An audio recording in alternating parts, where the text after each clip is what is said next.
choosing a new home, we probably have a list of things to look at: how affordable it is, how many bedrooms there'll be, or if there's room for a pet.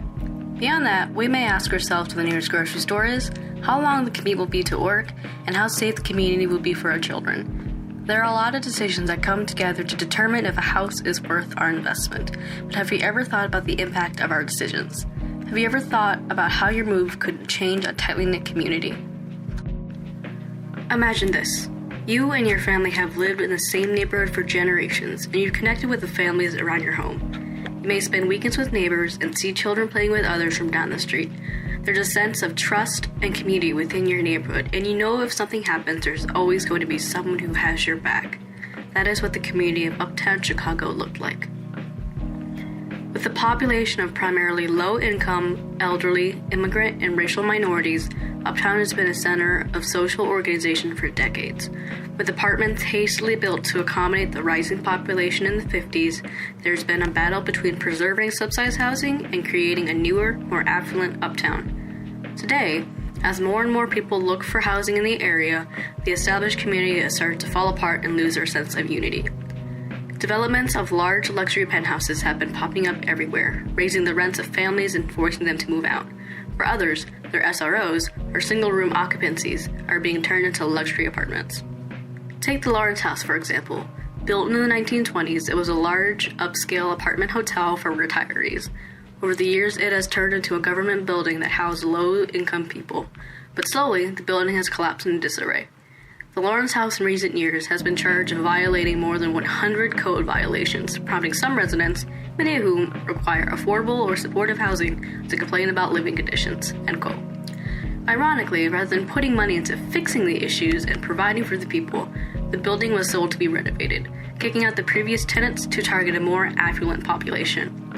The renovators claim that though the building is in disarray, the beautiful and antique details urge the preservation of a historical site, completely disregarding the people who are still living in the building. Here's some footage of the newly renovated lobby. Simply put, this is a process of gentrification.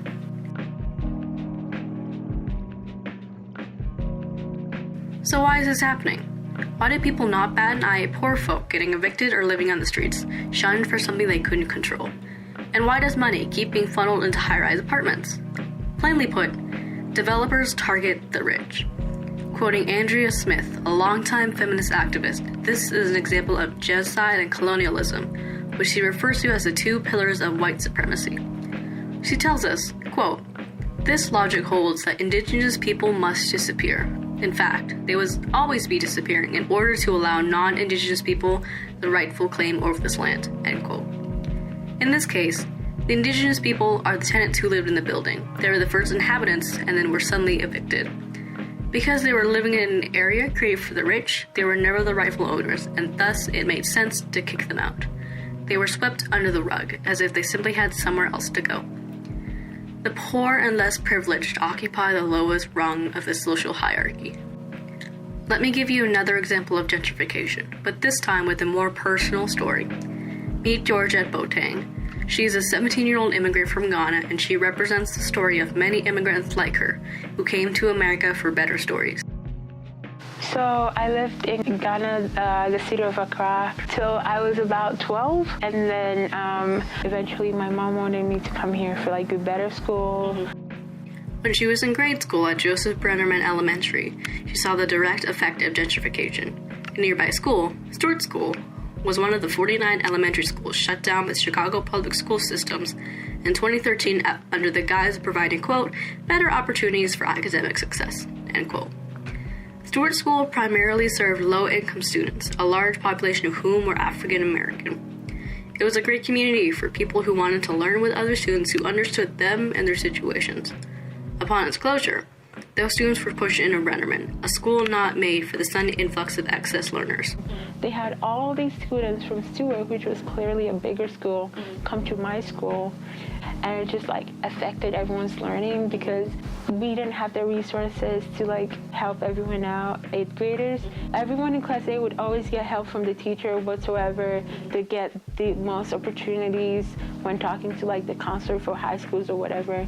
And class Bs were always like, they put me in class B, and it was just like you're kind of like left off, like you always have a sub. So that's how you know that they didn't really prioritize like other students. And so just like closing down that school in the first place was like a major inconvenience for like everyone there. Imagine being in her shoes. She came to America to live with a family member she didn't even know of, only to be ignored and given less attention by her public school system. Today, Stewart School has been turned into luxury lofts. The school has been reframed to respect the history. Some apartments even have blackboards still hanging up on a wall, a tribute to what transpired in that building before the times now. With the lofts having over an average rent of $1,000 per month, you must ask yourself, who is this building really for?